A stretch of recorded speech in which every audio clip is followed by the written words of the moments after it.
você, bom dia, tudo bom? Como vamos? Que ótimo que a gente se encontra. Eu até diria, de maneira mais precisa, que ótimo que a gente se reencontra aqui nessas nossas já habituais lives matinais. Sempre 7 da manhã, porque este é um horário nem próprio para todo mundo, mas próprio para alguns de nós.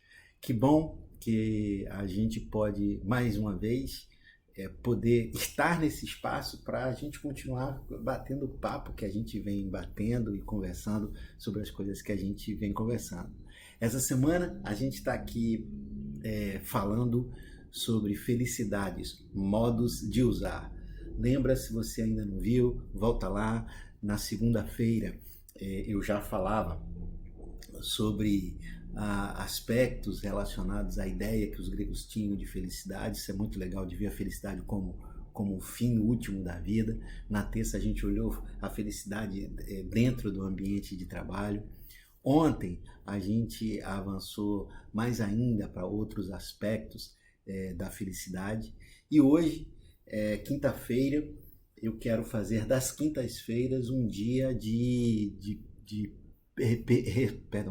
um dia onde a gente vai ter respostas às perguntas que vocês possam me fazer, tá bom? Porque, assim, o grande objetivo, um dos grandes objetivos, se não o maior objetivo aqui da nossa live, é quanto menos eu falar, melhor. Quanto mais interação a gente tiver, muito melhor, para que a gente possa ir de alguma maneira reforçando, criando essa comunidade do aprendizado e da sabedoria que eu quero estar fazendo aqui. Lembra, tenho sempre um delay aqui, mas que bom que eu já sempre recebo aqui um alô José Roberto, que bom que você está aí, Marcelino, sempre presente, ótimo. E eu queria hoje responder 3 perguntas, ou dialogar sobre 3 perguntas que me foram feitas e que eu acho que são extremamente importantes. Uma delas foi a pergunta feita pelo Marcelino ontem sobre se é possível ser feliz sozinho, ou a pergunta pode vir por uma outra via, né? É impossível ser feliz sozinho? Então eu queria deixar essa um pouco para o final e, por gentileza, você vai me fazendo perguntas aqui. Hoje é o dia das perguntas. Quanto mais vocês forem me bombardeando aqui de perguntas, muito, muito, muito melhor, tá bom? Para nossa conversa. A primeira pergunta mais clássica que eu escuto, assim, eu chamo essa pergunta de uma pergunta na lata, né? Essa pergunta, eu dei uma palestra semana passada sobre felicidade e terminou a pergunta, terminou a palestra, alguém veio e fez a pergunta que para mim é esta pergunta na lata. Afinal de contas, o que é felicidade? Como é que se define isso? Então, eu costumo usar uma definição muito simples, que é vinda, por incrível que pareça, não dos filósofos, não dos teólogos, mas ela é vinda de um economista, tá bom? Oi, Paty, bom dia. E os economistas entraram nessa seara, né, de tentar estudar a felicidade, e como é próprio de economista, eles vão vir numa perspectiva técnica de números e tal. Eu gosto dessa definição, e eu coloquei uma pitada minha aqui, tá? Eu diria para você que felicidade é a combinação de 3 elementos, tá? Prazer, alegria e propósito. E o prazer, ele está no âmbito sensorial, no âmbito corporal. Embora os gregos tenham tirado, alguns deles, né, tenham tirado o prazer da equação da felicidade, eu a trago de volta. Uma pessoa feliz é uma pessoa que tem prazer.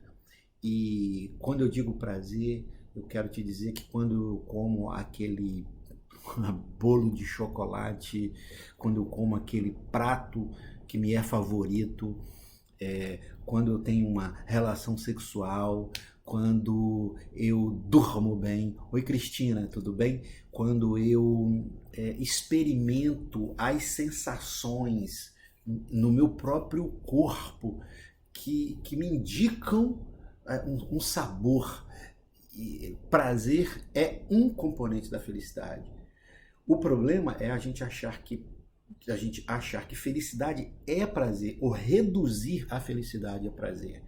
Mas nesta equação chamada felicidade, prazer, a meu ver, é um elemento que não pode ficar de fora. Portanto, prazer é um elemento da felicidade. Ver um pôr do sol ao final da tarde, ter o sol batendo no seu rosto, quem sabe tomando a sua bebida preferida, todas estas coisas, elas estão relacionadas ao prazer. Ou, para que eu não fique em exemplos somente de uma determinada classe social, mesmo vivendo uma situação muito difícil de deslocamento do trabalho dentro de um trem, um transporte urbano, nas condições não melhores, mesmo alguém vivendo numa situação muito próximo à pobreza, mesmo alguém vivendo numa situação cercada até mesmo por violência, ainda assim ali você pode encontrar momentos de prazer. Portanto, a felicidade, ela é esta combinação de prazer. Eu diria que prazer é uma sensação do corpo, uma sensação agradável do corpo e que o corpo registra.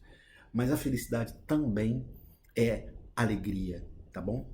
E a alegria, a meu ver, me permita, é um prazer que a alma tem, se é que eu posso colocar as coisas nestes termos, tá bom? A alegria é essa explosão, isso eu reconheço, sempre momentânea. Ninguém vive num estado de alegria constante. A alegria, ela, claro, também se relaciona com o corpo, porque quando a gente está alegre, o corpo sente isso, né? O corpo registra isso, essa gostosa adrenalina que dá. Essa alegria é essa efusão de sentimento, é essa carga emocional que bate na gente, que talvez eu pudesse exemplificar isso de uma maneira bem simples. Se já foi a um jogo de futebol, não na televisão, vai no estádio e no momento do gol, notadamente aquele gol, né? O gol do Flamengo aí, em que parece que eu não sou flamenguista, mas o gol do Flamengo, do Gabigol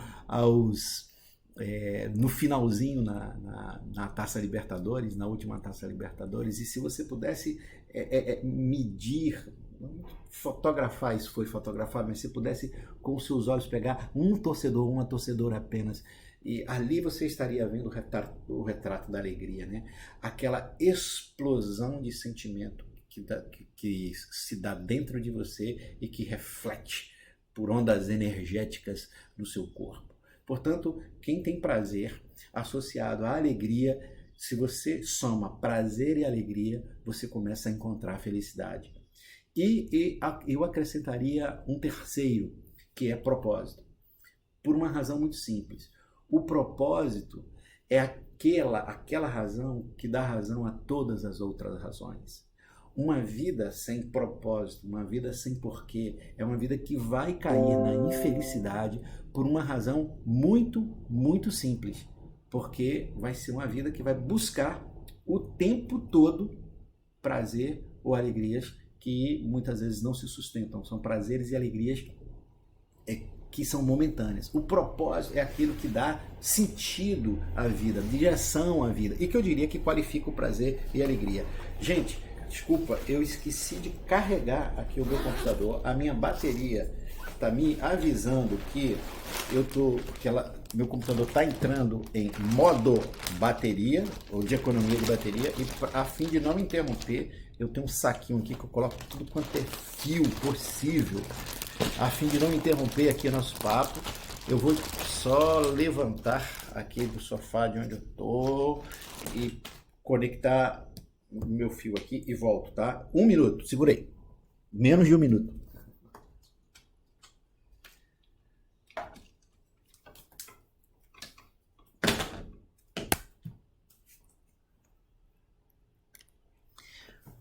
Pronto, cheguei.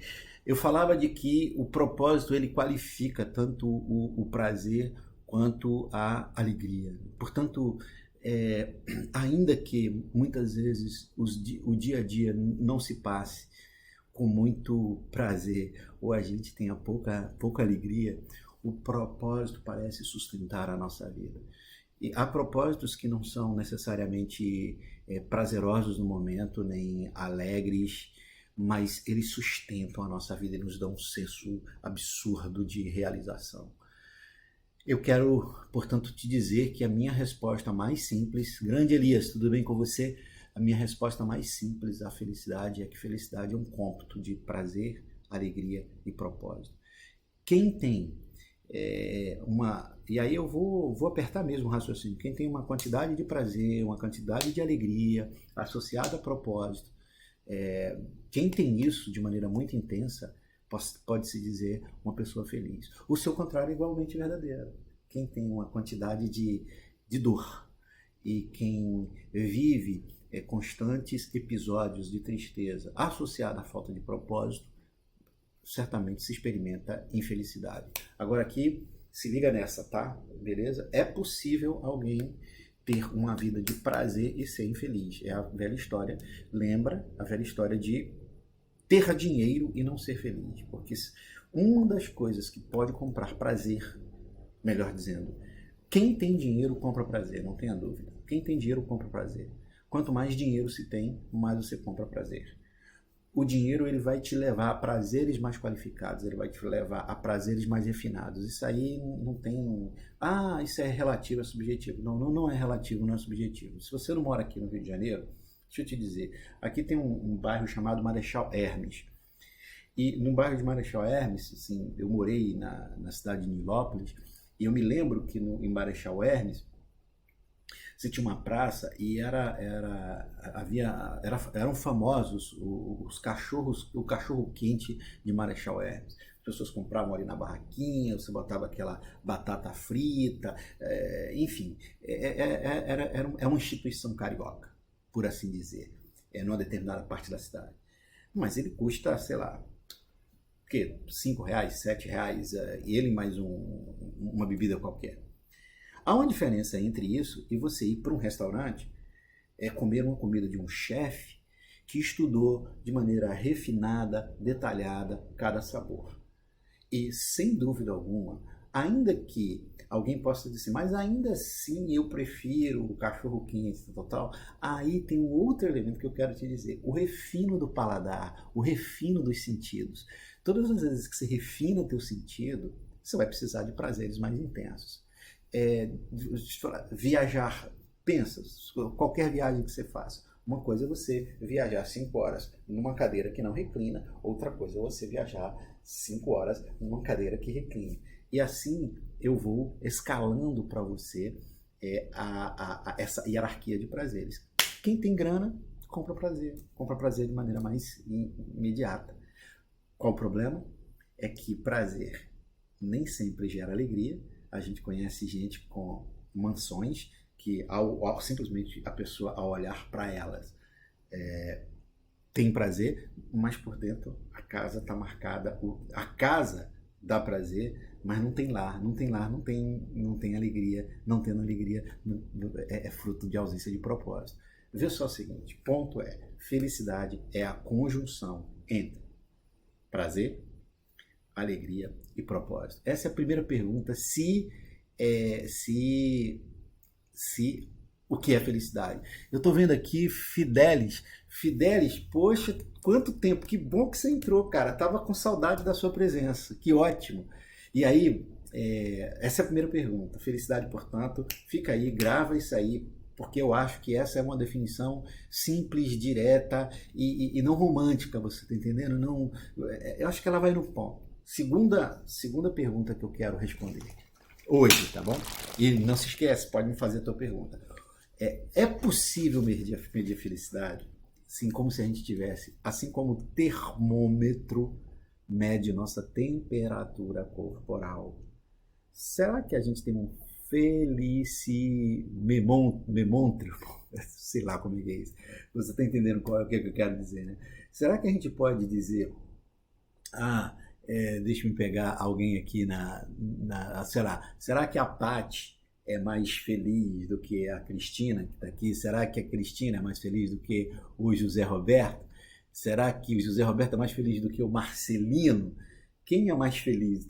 Ah, beleza. E como é que a gente mede? Qual é o grau de mensuração?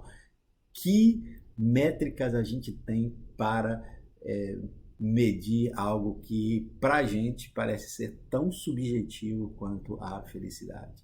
Eu quero dizer que, de novo, os economistas entram na cena, entram na arena. O que eles fizeram? O que existe? Existem pesquisas, e eu vou citar uma em especial, uma que foi feita no Reino Unido e na Alemanha. Já começa, lembra que todo o processo de mensuração, você, para olhar o resultado dessas métricas, os seus números, a gente precisa ter informações relevantes sobre a amostra. Então, se você já faz uma pesquisa no Reino Unido e na Alemanha, que são dois países que já apresentam um grau de desenvolvimento econômico maior do que outros países, certamente essa variável não é que ela contamina a amostra, mas ela é uma variável importante para você ler os números. Conquanto eu faço essa ressalva de que essa pesquisa foi feita no Reino Unido e na Alemanha por mais de 20 anos, e por serem estes países os países que são, não se esqueça que você vai ver aqui os números são, eu diria, universais, eles são, num certo sentido, muito significativos e parecem nos dar pistas muito interessantes, independente dos lugares que estejamos. O que eu quero te dizer é que, sendo feita nestes países, esta pesquisa poderia ser feita aqui no Brasil e apresentar resultados muito, muito semelhantes, tá bom? Posto isso, eu quero te mostrar, e detalhe, como a pesquisa foi feita em 20 anos, esse tipo de pesquisa, ela é muito mais, essas pesquisas feitas em longo prazo, medindo os grupos pesquisados em diferentes períodos, estas pesquisas são muito mais acuradas, muito mais precisas, porque elas não captam apenas a fotografia de um momento, elas captam a imagem de um quadro todo. Vejam os resultados desta pesquisa que eu leio aqui neste livro do qual vou falar daqui a pouco para vocês. E a pergunta que a pesquisa foi feita a 10 mil pessoas durante 20 anos foi a seguinte: numa escala de 0 a 10, qual é o grau de satisfação que você tem com a sua vida? Essa é uma outra coisa interessante dessa pesquisa, tá? Porque a pesquisa não está dizendo você é feliz, que é uma coisa muito difícil de responder numa pesquisa, mas tentando mensurar o grau de satisfação. Portanto, se você, na resposta a essa pesquisa, colocasse 10, significava que você tem uma vida mais feliz, porque a felicidade está associada à satisfação que você tem. E como é que você mede a satisfação na sua vida? Prazer, mais as alegrias que você tem e o propósito pelo qual você vive. E aí, os resultados dessa pesquisa mostraram o seguinte: que as pessoas que se declararam mais satisfeitas, presta atenção, tinham uma certa condição financeira. Dinheiro importa.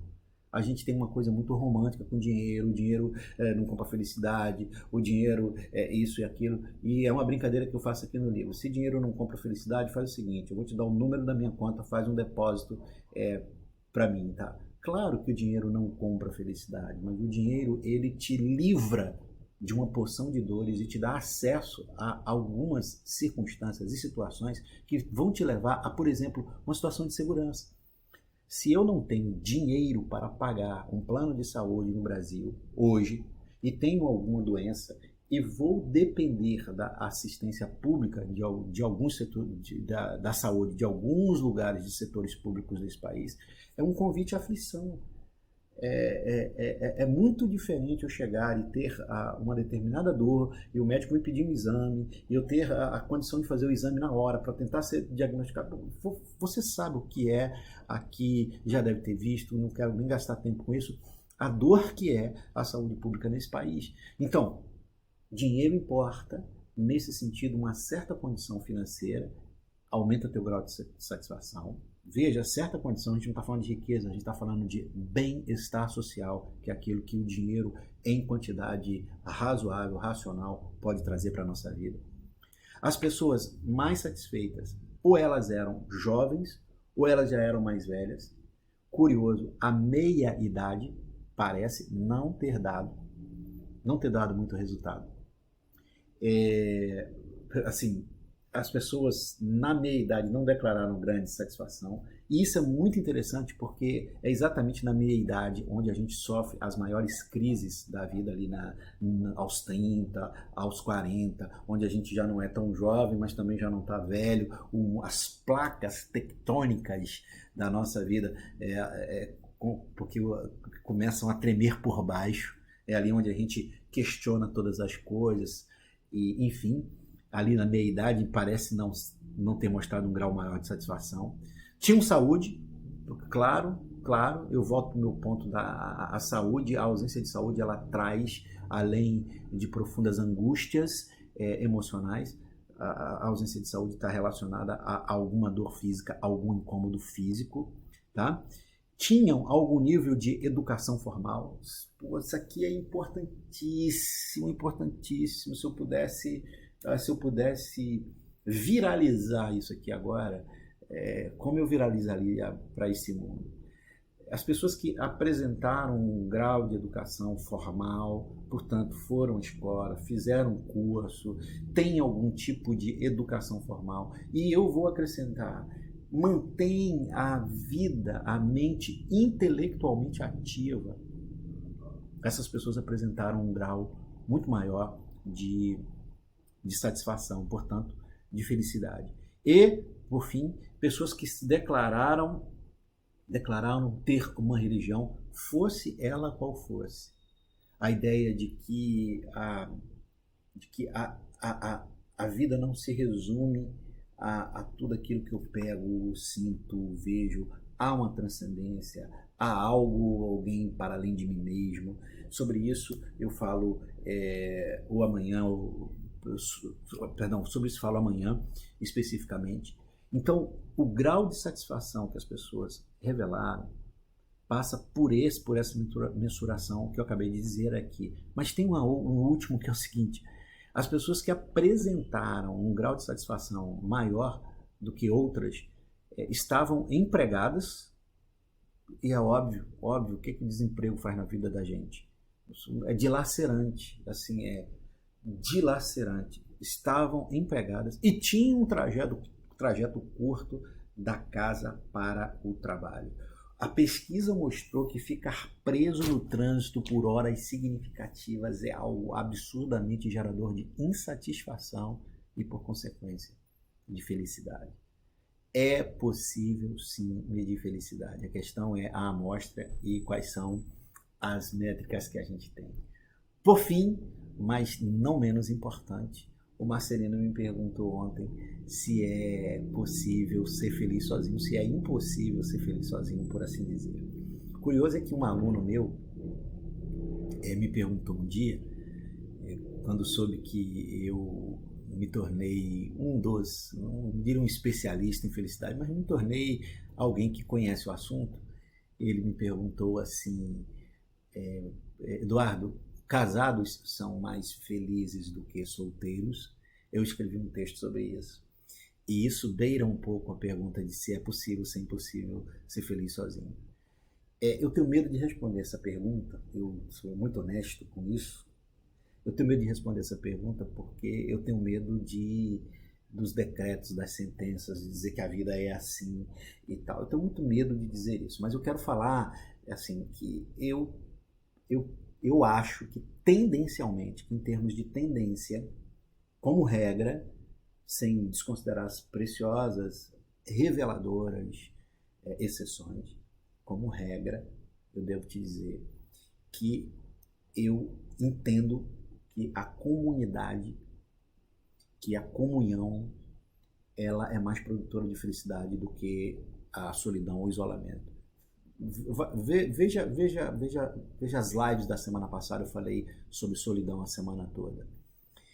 Nesse aspecto, eu quero te dizer que eu sinto que, em termos de tendência, uma vida a dois, e aí eu não estou simplesmente fechando questão de se um casamento nos moldes formais, esses modelos aqui não me interessam para a resposta, mas uma vida vivida com aquilo que os americanos chamam de o significante outro, ou aquela pessoa que vai dando significado para a minha vida, uma vida de amizade, de carinho, e com alguém, ela, e com seus percalços, com seus problemas, com as suas dores, ela tende a ser uma vida mais feliz. Eu acredito sim. Oi, Cíntia, oi, Solange, eu acredito sim numa coisa chamada solidão qualificada. Toda uma geração de pessoas, especialmente geração de mulheres, por conta da estrutura social, que viam que fora do casamento não se podia ser feliz, fora de uma vida a dois não se podia ser feliz, e com a emancipação da mulher, com a sua inserção no mercado de trabalho e consequente maravilhosa autonomia, eu acredito que existem um grupo grande de mulheres sozinhas, autônomas, não solitárias, sozinhas, autônomas, e que estão muito bem e muito felizes, melhor do que estar com um babaca que nada entende sobre as sensibilidades necessárias para se construir uma relação feliz. Então, o que eu quero te dizer é que, te respondendo essa pergunta, é possível ser feliz sozinho? Eu acho que seja possível, sim, ser feliz sozinho. Mas se eu pudesse dar um conselho entre, tendencialmente, qual é o caminho que eu posso potencializar mais a minha felicidade? Sem dúvida alguma, o caminho de estar construindo amizades, estar construindo relações de afeto. Então, deixa aí eu ser muito mais direto ainda. Cara, assim, fora dos afetos, fora do amor, fora da amizade, fora da comunhão, fora disso, eu não acredito em felicidade. Não acredito que seja possível ser feliz. Pessoas chatas, amargas, agressivas, violentas, e que podem ser assim porque podem ter sofrido tudo isso e não conseguiram superar. Porque eu não sei que mistério é esse, que uma pessoa sofre determinado contexto de violência verbal, de chatice, e ela se torna o oposto daquilo que foi a sua formação. E tem gente que não, que processa esse negócio de maneira diferente, que metaboliza de maneira diferente, passa para frente a chatice, a violência e tal. E eu já encontrei gente absurdamente infeliz, porque destrói com a sua chatice, com a sua palavra dura, com o seu medo de ser vulnerável, destrói todas as suas relações. E aí, fica sozinho. Eu não acredito que tal pessoa seja feliz. O que eu creio é que, pela via das relações do afeto, do amor, da gentileza, de aprender a brigar, de saber construir, de não desistir das relações, aí sim eu te digo que isso é algo muito mais produtor de felicidade.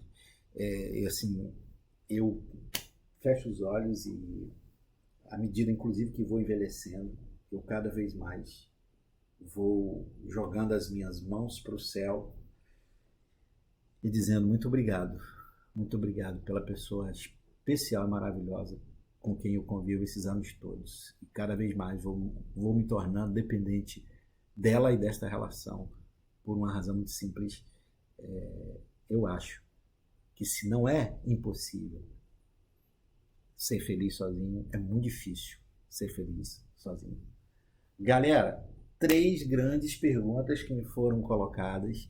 Eu queria que vocês fossem se acostumando, tá bom? Vocês fossem se acostumando com o fato de que toda quinta-feira a gente vai estar fazendo uma sessão de perguntas e respostas. Que coisa gostosa, que sensação gostosa. Eu termino a nossa live hoje. Quero te dizer o seguinte: coloca a tua pergunta, fica ligado. Olha, hoje inclusive eu vou deixar no Instagram, no Facebook, nas redes aí, eu vou deixar ali espaço para você ir fazendo perguntas e eu te respondo, tá bom? Amanhã eu vou falar sobre É possível ser feliz sem Deus? A felicidade depende visceralmente de Deus. Eu, toda sexta eu quero trazer um convidado. Pode ser que amanhã não role, porque as pessoas que eu tinha em mente, todas tiveram imprevistos aí, então vocês vão ter que me aguentar aqui mais uma vez. Mas a coisa mais importante aqui, eu queria não sair daí, a coisa mais importante aqui é um convite que eu tenho para fazer para você amanhã, tá bom? No ano passado, eu escrevi semanalmente um texto sobre felicidade. Foram 52 textos sobre felicidade. Adivinha, esses 52 textos viraram este livro aqui. E eu vou fazer o lançamento deste livro amanhã, 21 horas, online. Não precisa sair de casa. Vou abrir uma cerveja aqui. Eu espero que você pare lá na tua casa, tome um vinho, tome uma cerveja, um guaraná, enfim, o que você quiser. Senta, convida seus amigos e suas amigas, e eu vou falar um pouco da história desse livro. Vou fazer um lançamento, tá bom? Aqui na mesa da minha casa, eu te convido, 21 horas. Não se esquece, horário marcado, tá bom? A gente se encontra aqui no Instagram, no Facebook ou no YouTube para você fazer parte do lançamento desse livro. E também vou abrir lá o carrinho na Amazon e você vai poder já adquirir em tempo real, enfim, vai ser uma experiência muito legal. Te aguardo aqui, 21 horas, tá bom? Amanhã às 7h21, amanhã a gente se encontra 2 vezes no dia, combinado? Spread the news, como diria Frank Sinatra, aí espalha a notícia para a gente poder estar juntos e juntas. Não vou dizer agora, mas pode ser que o tema da live da semana que vem, das lives da semana que vem, seja bastante interessante e explosivo, tá bom? Gente, obrigado sempre. Mil beijos, mil abraços aí por essa audiência qualificada. Te aguardo amanhã às 7h e às 21 horas para a gente lançar juntos esse livro tão especial. Abraço!